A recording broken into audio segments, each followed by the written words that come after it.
Bonjour les addicts, je vous souhaite une super année 2021, j'espère qu'elle sera meilleure que la précédente. Et pour commencer l'année, de manière un petit peu casual, j'avais envie de vous faire une vidéo sur, à mon sens, les 50 nouveautés séries les plus prometteuses en 2021. Il y en aura pour tous les goûts, et il y en aura aussi pour toutes les plateformes. Ça te branche? Alors n'oublie pas de t'abonner si ce n'est pas déjà fait, et on commence maintenant. Alors vu que c'est pas vraiment un top, je pense que je vais y aller par ordre alphabétique. Et on va donc commencer par American Horror Stories. Oui, Stories au pluriel. Parce qu'il s'agit, comme vous l'avez peut-être deviné, d'un spin-off de American Horror Story et qui sera aussi une anthologie, mais sous forme d'épisodes. On va être comme dans Black Mirror ou dans la 4ème dimension, c'est un épisode égale une histoire bouclée. Je pense que ça va être intéressant de voir comment American Horror Story va reprendre ses thèmes, son réalisation, mais ramassé à chaque fois avec un seul épisode. Anatomy of a Scandal sur Netflix. C'est la prochaine série de David E. Kelley, un de mes showrunners préférés. En 2020, il a fait The Undoing, récemment il a fait aussi Big Little Lies. Et donc il nous revient avec une histoire centrée sur deux femmes, un homme, une accusation de viol, un feuilleton politique et plein de scènes de procès. Parce que Kelley est un ancien avocat, donc il ne peut pas résister. À chaque fois qu'il fait une série, il faut qu'il y ait des scènes de procès. Mais comment lui en vouloir, il fait ça super bien. Le volet politique va être géré par Melissa James Gibson, qui est la co-créatrice de la série et qui était la showrunneuse de House of Cards, version américaine. Je pense que c'est vraiment à suivre. On tient peut-être le state of play américain. Big Shot sur Disney+. C'est une autre série de David E. Kelley. C'est une histoire d'un entraîneur de basket qui est viré pour faute professionnelle et qui doit coacher une équipe de jeunes filles. Ceux qui attendent un nouveau Ted Lasso, je pense pas que ce sera le cas, vu que Kelley, il est jamais vraiment dans la comédie pure, ça a même été plutôt annoncé comme une dramedy. Mais voilà, je suis très intéressé par ce pitch, d'autant plus qu'il y a John Stamos et Yvette Nicole Brown, en provenance de Community, qui seront les stars de la série. Donc tous les voyants sont au vert, moi je dis Big Shot, c'est à voir. Les Chroniques de Narnia sur Netflix, parce que Netflix est la première plateforme à avoir réussi à prendre tous les droits de l'intégralité du catalogue Narnia. Même Disney n'avait pas fait ça. Si vous vous rappelez, les deux premiers films qui ont été faits étaient sous Disney, mais le troisième a été géré par la Fox. Donc ils ont toutes les clés en main pour faire une série Narnia, ils vont mettre de l'argent dedans, un monument de la littérature jeunesse, de la fantasy pour enfants qui est de très bonne facture. Donc ouais, j'attends vraiment de voir ce que ça va donner. Clarice, en streaming, ça, c'est un sujet qui m'intéresse beaucoup, vu que ce sera une série centrée sur, comme l'avez peut-être deviné, Clarice Sterling, l'enquêtrice du Silence des Agneaux. Par contre, n'espérez pas voir Hannibal, ils n'ont pas obtenu les droits pour le faire apparaître. Et apparemment, Alex Kurtzman, qui est le co-créateur, a dit qu'ils s'en foutaient, et ce sera donc un sequel au Silence des Agneaux. Et donc, voir une série centrée quand même sur un des personnages féminins les plus emblématiques, je pense, de ces 30-40 dernières années, ça peut être très bien. Clickbait sur Netflix, qu'on a vendu comme le Black Mirror australien. Donc moi, comme j'adore Black Mirror, évidemment, ça attire mon attention. Contrairement à Black Mirror, ce ne sera pas une anthologie épisode, mais un feuilleton, qui se centre sur 8 personnes qui sont touchées par la disparition d'une 9e. Et apparemment, la série va beaucoup se focaliser sur leur vie numérique, sur leur vie avec les écrans, leur interaction sociale par les écrans. Donc voilà, ça a l'air très intéressant, Clickbait, j'ai bien envie de voir ce que ça donne. Cowboy Bebop, la série live action sur Netflix. Je vais pas m'étendre longtemps, on parle d'un des plus grands animés de tous les temps. Il y a une adaptation, forcément, on est curieux, en espérant qu'ils feront pas le massacre de Death Note. Daisy Jones and the Six sur Amazon Prime Video. Vraiment très intéressé par le projet, qui va se centrer sur un faux groupe de rock dans les années 70, comment ils sont arrivés à leur succès, et surtout ça va être vraiment une description de la vie new-yorkaise dans les années 70. Et je pense que Daisy Jones and the Six, il peut y avoir des vibes de California Fever, qui était une série de 1979, qui était un petit peu dans ce genre-là. Voilà. Donc on peut s'attendre à une chronique, je pense, à la fois tendre, à la fois politique, musicale. Il y a tout ce qui me plaît dans le pitch de Daisy Jones and the Six. Eden sur Netflix, qui a été vendu comme le premier animé original Netflix. Et quand tu vois les premières images visuelles, tu te dis que ouais, ça a l'air pas mal. Alors l'histoire qui se concentre sur une terre où l'espèce humaine a disparu et qui est habitée par des robots, jusqu'au jour où deux d'entre eux trouvent justement un enfant rescapé. Ce sera par l'un des réalisateurs de Full Metal Alchemist, le discours qui sera derrière le post-apo, derrière l'intelligence artificielle, les robots, ou bien ça va être ultra cliché et ultra lourd, ou bien ça va être vraiment super. En thérapie sur Arte, adaptation de Betty Pool, qui est une série israélienne qui se concentrait sur un psy et ses patients. Vous Vous connaissez peut-être mieux son remake américain, In Treatment, avec Gabriel Byrne. D'ailleurs, il y aura bientôt une saison 4 à HBO. Alors oui, c'est encore un remake d'une série étrangère en France, mais le concept est tellement universel qu'on peut trouver vraiment une spécificité française. Je pense qu'ils vont explorer aussi, par exemple, les attentats du Bataclan ou les effets du confinement. Je suis assez curieux, surtout que Arte propose généralement de bonnes séries. Donc, ouais. Fantasy Island en streaming. Pour ceux qui ont un peu de bouteille, c'est le reboot d'une fameuse série des années 70 et 80, l'île fantastique. Imaginez une espèce d'île un petit peu reculée, et il y a des personnes qui vont voir le maître de l'île qui a des pouvoirs un peu étranges. Il est capable de leur donner n'importe quelle fantaisie. Par exemple, j'ai envie de vivre dans un monde où je suis le roi de mon domaine. Il va vous exaucer cette fantaisie, et puis après, bien sûr, ça va très mal tourner. C'est un peu des contes moraux. Moi qui ai une tendresse pour la série originale, j'ai bien envie de voir ce qu'il y a dans le reboot. Fondation, sur Apple TV+. La grande saga SF de Isaac Asimov, l'une des plus grandes sagas SF de tous les temps, qui va enfin avoir son adaptation. La hype est au maximum, et quand tu vois les noms dernières, t'es encore plus hypé. Parce que la série va être co-créée par David S. Goyer, donc le mec qui a fait les scénarios de Blade, de Dark Knight, qui a aussi travaillé sur les jeux vidéo Call of Duty. C'est quelqu'un qui est très à l'aise, je pense, dans ce genre d'ambiance. Et surtout, il y aura le co-créateur Josh Friedman. Et le mec, c'est un peu le spécialiste de la peinture de l'humanité dans des mondes d'anticipation. C'est à lui qu'on donne notamment le scénario de La Guerre des mondes de Spielberg, peut-être un des Spielberg les plus sous-estimés au monde. Il a été aussi impliqué dans Snowpiercer et dans Terminator Dark Fate. Il est très à l'aise dans ce domaine. Et donc, l'union de ces deux noms pour piloter Fondation, je pense que c'est plutôt de bon augure. The Gilded Age sur OCS. C'est la nouvelle série de Julian Fellow, un spécialiste du period drama. Vous avez peut-être vu Gosford Park, vous avez peut-être vu Downton Abbey. Il s'exporte en Amérique et il va nous faire donc un period drama façon Downton Abbey, mais dans The Gilded Age, c'est-à-dire cette période de boom économique à la fin du 19e siècle aux États-Unis. Et il s'est déjà attiré de super noms comme Christine Baranski, Cynthia Nixon et même Carrie Coon. Carrie Coon, la Nora de Leftovers. Donc moi qui suis pourtant pas un grand fanat des period drama, là je suis très curieux. Ginny and Georgia sur Netflix.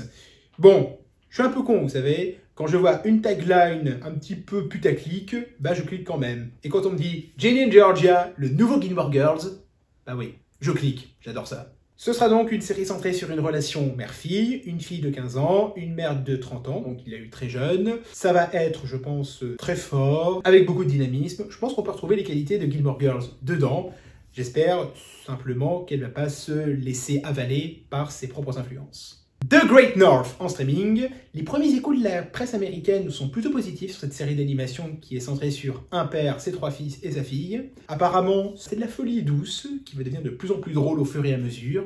Et quand tu vois que ce sont les sœurs Molineux derrière, bah c'est pas étonnant, vu que les sœurs Molineux ce sont des grandes maîtresses d'œuvre de la série Bob's Burgers, qui est une super série d'animation. Et c'est même elles qui vont écrire le 3e film Deadpool. Donc côté délire, je pense qu'on va être servi. Et surtout, ce qui est amusant, c'est que le cast principal, on dirait une réunion Parks and Recreation. On retrouve Nick Offerman, Jenny Slate et Megan Mullally, qui étaient 3 rôles que j'aime beaucoup dans Parks and Rec. Et au-delà du clin d'œil, c'est des acteurs très bons, donc ouais. Alston sur Netflix. Une série produite par Ryan Murphy est toujours un événement, même s'il n'écrit pas, même s'il ne réalise pas. Il semble que ce soit comme une extension de la saison 2 de American Crime Story, que Murphy aussi produit. On se concentre sur la vie et la mort d'un très grand créateur de mode qui a vraiment existé, Alston. Ça va être très coloré, très pop, très politique, très gay, bon, comme toujours chez Ryan Murphy. Et il y aura aussi le côté fashion exubérant. Et moi, j'aime bien ce Ryan Murphy-là, même si sa période Nip Tuck me manque. Et il y a d'autres noms qui ont l'air intéressants, vu que c'est Ewan McGregor qui va faire le rôle titre, et ce sera Daniel Minahan qui va réaliser. Et Daniel Minahan, j'aime beaucoup ce mec, c'est un réalisateur qui a beaucoup fait sur les séries HBO. Minahan est aussi un mec qui réalise pas mal pour Ryan Murphy depuis American Crime Story, justement. Housebroken en streaming. Beaucoup d'attentes pour celle-là, pour son pitch assez fou. C'est une série animée qui se concentre sur un chien psychanalyste qui se sert de ses connaissances en psy pour tenter de décrypter le comportement humain. Et quand on sait que c'est Lisa Kudrow qui va faire la voix du chien, et que Lisa Kudrow a déjà joué une psy assez tarée dans Web Therapy, je me dis que voilà, toutes les planètes soient liées, je pense que ça va être très drôle, et surtout, il y a peut-être moyen pour que ce soit le nouveau BoJack Horseman.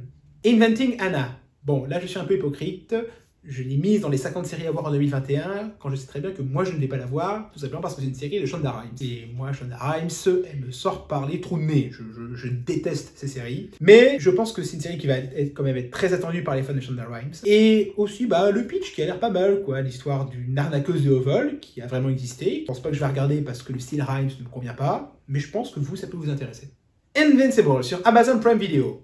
Amazon Prime Video fait assez fort en ce moment au niveau série animée. Ils ont fait Undown, qui était une révolution dans le milieu des séries animées. Et là, ils vont simplement adapter une série en comics de Robert Kirkman, qui, vous savez, est à l'origine de The Walking Dead. Si on aime le style Kirkman, je pense que ça peut fonctionner. Il y a des anciens de The Walking Dead, comme Steven Yeun, qui seront de la partie. Mais après l'histoire, voilà, un fils du plus grand super-héros de tous les temps qui se découvre lui-même super-héros. Le pitch me semble un peu bateau, mais faut voir ce que Kirkman en a fait, puisque j'ai pas lu le comics, et surtout ce que la série m'a proposé.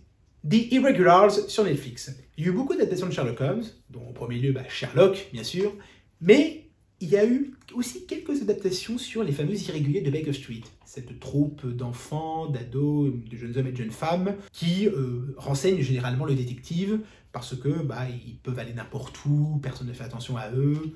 Je trouve que centrer une série sur ces personnages, ça peut être très intéressant. En plus, il y aura même Sherlock Holmes et Watson dans la série. Encore une série qui, je pense, va être très intéressante.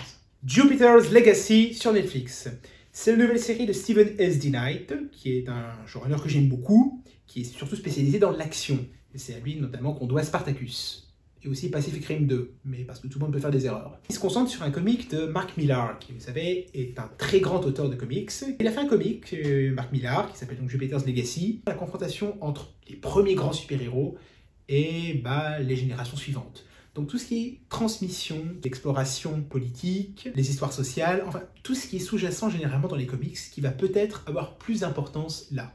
Alors je ne pense pas que ce sera au niveau de Watchmen, mais avec D. Knight aux manettes, côté action, je pense qu'on va être servi.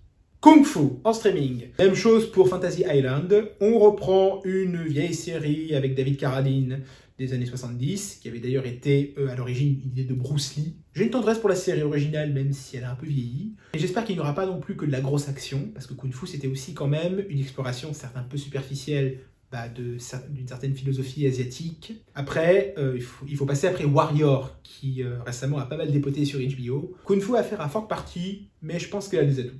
The Last of Us sur OCS. Oui, il va bien y avoir une adaptation série du fameux jeu vidéo. Et en plus, avec The Last of Us 2 qui est sorti en 2020, la hype est toujours là. Et voir une adaptation en série, ça peut faire peur, étant donné que les adaptations de jeux vidéo sont généralement pas des roches.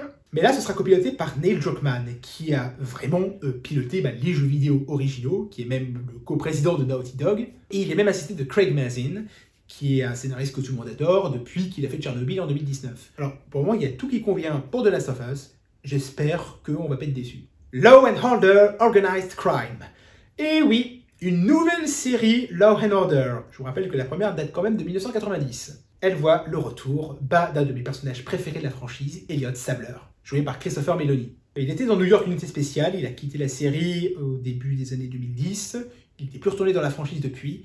Là, 10 ans après, il revient. Pourtant, c'est une série qui revient de loin, vu qu'elle a eu 2 changements de showrunner. Le premier a dit quelques conneries sur les réseaux sociaux, le deuxième a claqué la porte, et là, bizarrement, c'est Elaine Chaiken qui est devenue la showrunneuse. Alors, j'adore Elaine Chaiken, même si j'aime pas beaucoup The L-Word, Elaine Chaiken, c'est une showrunneuse que j'aime beaucoup, mais la trouver dans le domaine policier, c'est pas trop son domaine, mais je fais confiance à son talent. Lazy Story sur Apple TV+. Que serait une année sans une adaptation de Stephen King ?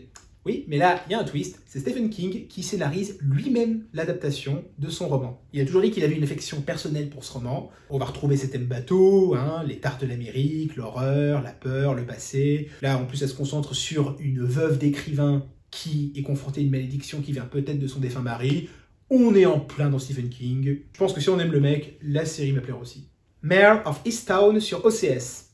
Alors normalement, cette série serait complètement passée sous mon radar, parce que encore une série sur une enquêtrice qui mène une affaire qui va faire s'effondrer tous ses repères. J'aime pas trop les séries policières, normalement c'est Osef, mais il se trouve que cette série signe le grand retour de Kate Winslet dans une série. Et oui, à part Mildred Pierce, qui était une espèce de mini-série long film, elle avait tout simplement plus tourné dans une série depuis Get Back en 1993. 27 ans après avoir quitté le monde des séries, elle y revient. Et rien que pour ça, j'ai envie de voir ce que ça va donner. Marvel's M.O.D.O.K. en streaming. Alors, Marvel, c'est pas ce que je suis vraiment le plus, mais j'avoue qu'une série en stop motion avec un regard plus comique sur un vilain, je trouve que ça attire la curiosité. Maya and the Free, sur Netflix.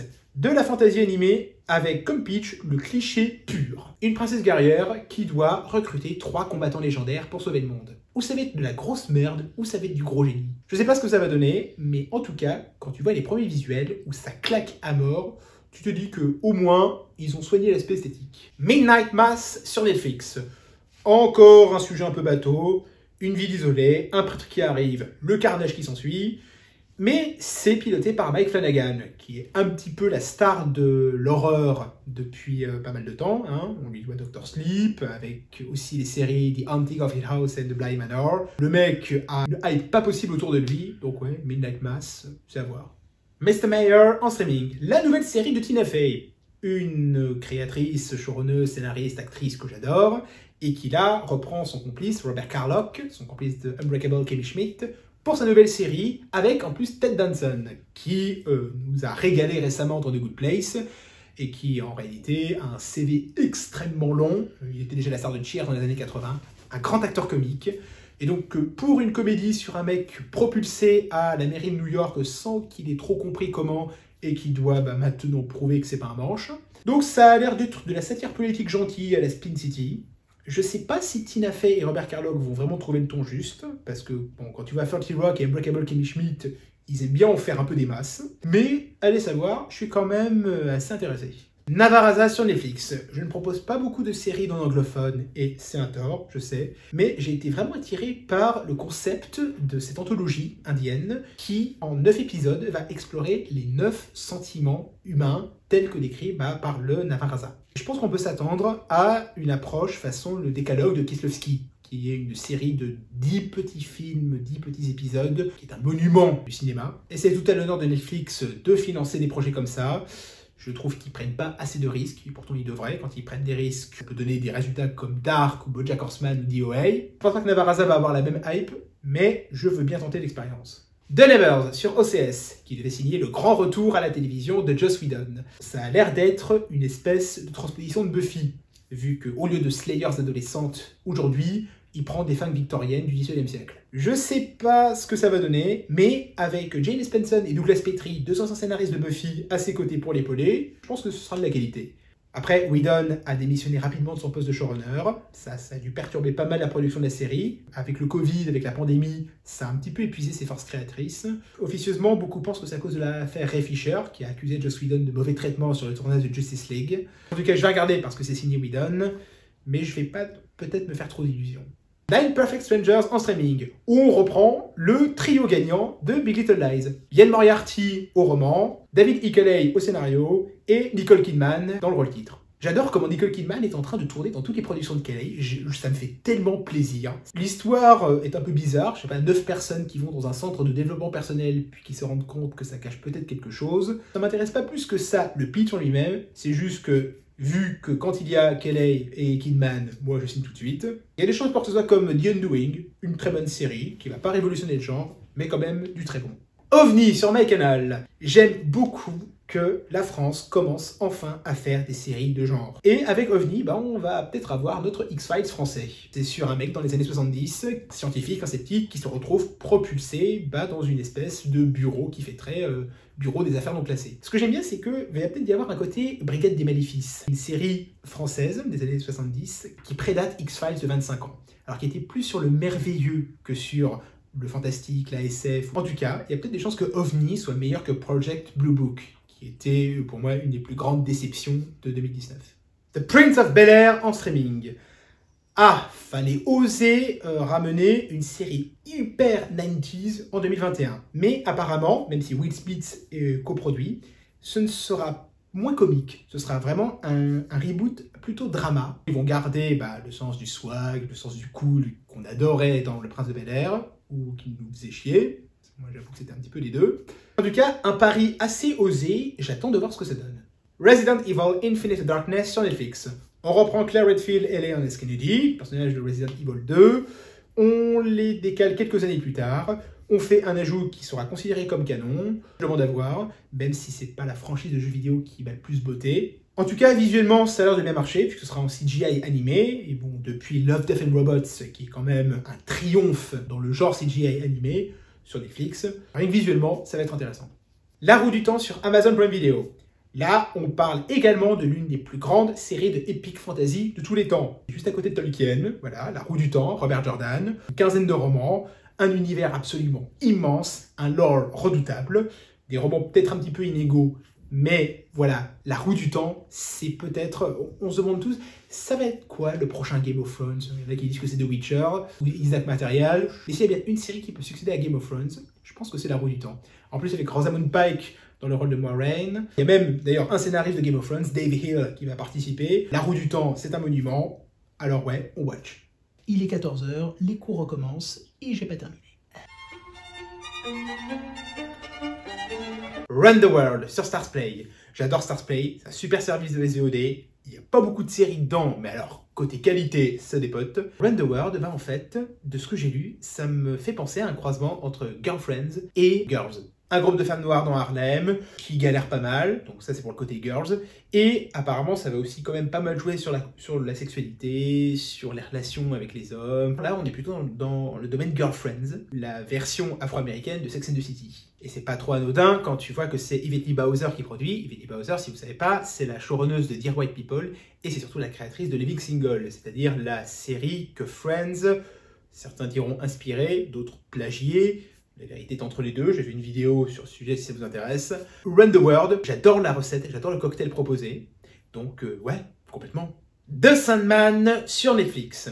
The Sandman quoi, Neil Gaiman, un des plus grands comics de tous les temps. Je manque d'arguments pour vous parler de The Sandman. Ce serait l'équivalent dans les comics, bah, je sais pas, de Fondation ou de Dune dans la SF. En plus quand tu sais que c'est David S. Goyer qui déjà pilote Fondation et qui va également piloter aussi The Sandman, ouais, c'est entre de bonnes mains, je pense, et oulala, je crois que ça va dépoter sévère. Le Seigneur des Anneaux sur Amazon Prime Video. Je crois qu'on va pas se mentir, c'est bien une série de fantasy qu'on attend toutes et tous.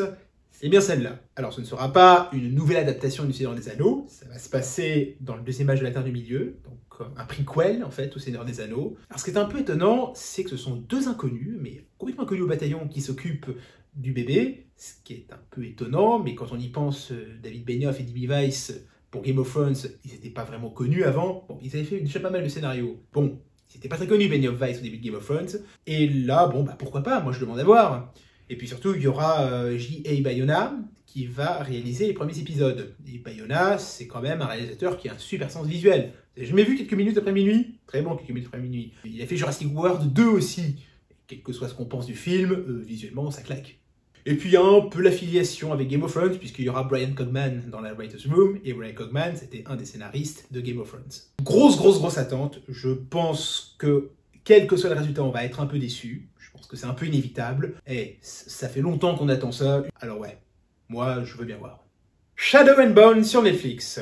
Encore une suite de romans de fantasy qui va être adaptée en série. Décidément, Game of Thrones, ça a lâché tout le monde. Hein. Bon, le pitch est classique. Un monde divisé en deux, un qui a la lumière et un autre qui est enseveli sous des ténèbres perpétuelles, quelqu'un qui découvre un moyen de peut-être unifier tout ça, et qui bien sûr a tous les méchants au cul. Je sais vraiment pas ce que ça va donner, mais c'est produit par Sean Levy, qui est quand même le producteur de Stranger Things. Le mec connaît son métier, c'est aussi quelque chose que j'ai envie de voir. Star Wars The Bad Batch.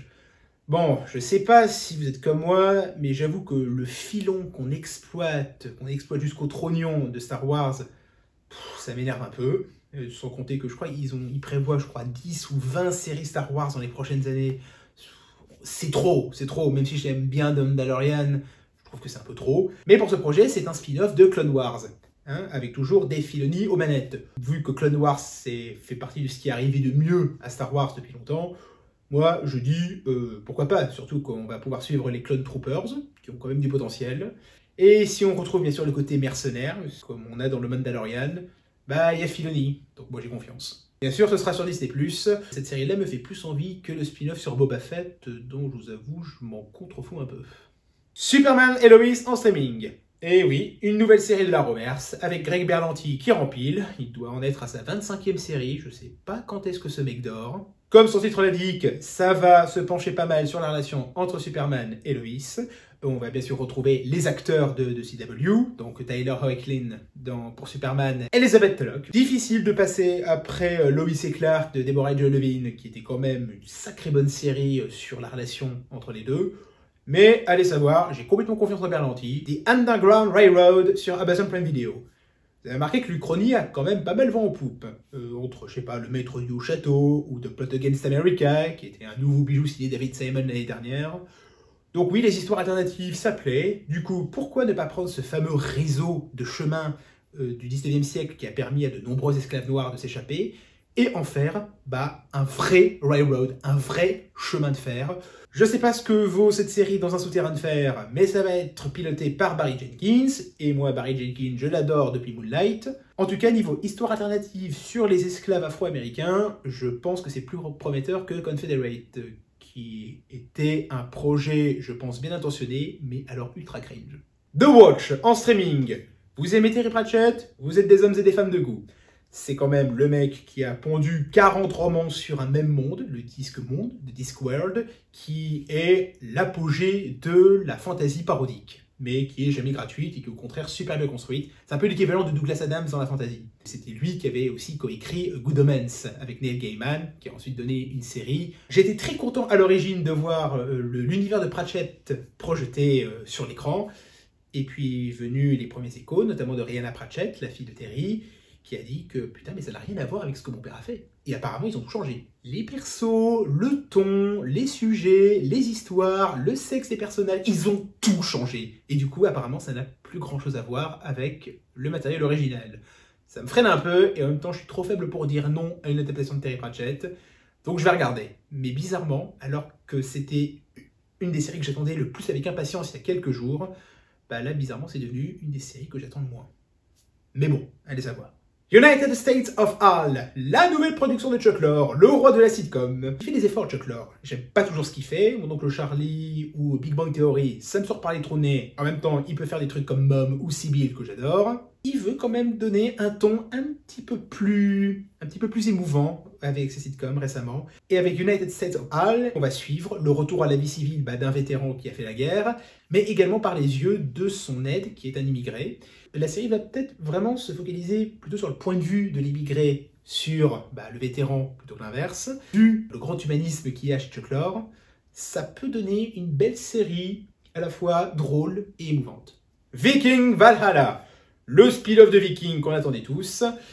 Là, ce qui est assez étonnant, c'est le nom du mec qui pilote ça, c'est Jeb Stewart, c'est-à-dire le scénariste de Die Hard. Oui, le premier Die Hard. Ouais, oui, c'est étonnant qu'il soit là. Mais bon, en dehors de ça, ça va se concentrer sur la fin de l'ère viking, sur les conflits qui opposent les vikings aux anglais, sur le conflit qui oppose les vikings chrétiens et les vikings païens. Pas mal de choses intéressantes. Je pense qu'on va retrouver les mêmes qualités que dans Vikings, sans compter que Michael Hurst, le créateur de Vikings, sera aussi de la partie. C'est un spin-off qui promet, surtout au vu des premières images. Walker, en streaming. Alors, j'en vois certains lever les sourcils. Vraiment ? Un reboot de Walker Texas Ranger, une des séries les plus nanardes au monde avec Chuck Norris? Oui, mais est-ce que vous connaissez bien Walker Texas Ranger? Parce que moi j'en ai vu des épisodes de Walker Texas Ranger, et vous avez peut-être oublié la saison 1. Et oui, parce que la saison 1 de Walker Texas Ranger, qui n'a que 3 épisodes, dont un écrit par John Michael Straczynski, le mec derrière Babylon 5 et Sense8, le mec a vraiment tout fait dans sa vie, quoi. La première saison originale de Walker Texas Ranger, on avait vraiment l'intention originale des auteurs, qui était vraiment de proposer une série policière correcte, avec vraiment une valorisation de la culture du Sud. Et puis est arrivée la saison 2, où la famille Norris a un peu pris les devants, et c'est devenu une espèce de gros loukoum patriotique et nanar. Et à voir ce que propose ce reboot, avec en plus Jared Padalecki, qui vient tout juste de terminer Supernatural, je pense qu'on va plutôt être dans la première période Walker Texas Ranger que dans la deuxième. Et je pense que c'était la meilleure chose à faire. WandaVision. Je vous ai dit, les Marvel, les super-héros, c'est pas ce que je regarde le plus. Mais je vous avoue que mixer la sitcom façon années 50, années 60 avec les super-héros Marvel, c'était un drôle de pari, mais je suis curieux de voir ça. Sans compter que je suis très amateur des premières sitcoms américaines, je les connais bien, voilà. Vous savez, I Love Lucy, The Adventures of Ozzie and Harriet, The Dick Van Dyke Show, qui sont de très bonnes sitcoms, un peu datées, un peu vieillies, mais dont l'humour est toujours efficace. J'ai vraiment envie de voir ce que va donner ce mix. En tout cas, c'est vraiment un truc original. Et pour terminer, Women of the Movement, en streaming, qui je pense va être le pendant de When They See Us sur Netflix. Vous vous rappelez, cette super mini-série produite par Ava DuVernay sur le cauchemar judiciaire de 4 noirs qui ont été accusés d'un crime odieux qu'ils n'ont pas commis et qui ont vu leur vie s'effondrer.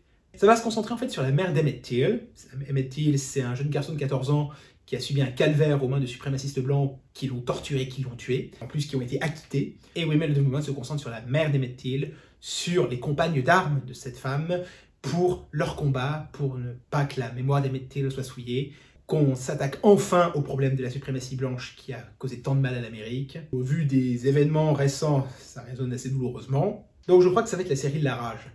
Et malheureusement, parfois la rage, il en faut. Voilà, c'était donc mon choix des 50 nouveautés séries à voir en 2021. S'il y a d'autres séries que tu attends avec impatience, n'hésite pas à me le dire en commentaire. Et n'oublie pas, le binge watching, c'est la vie.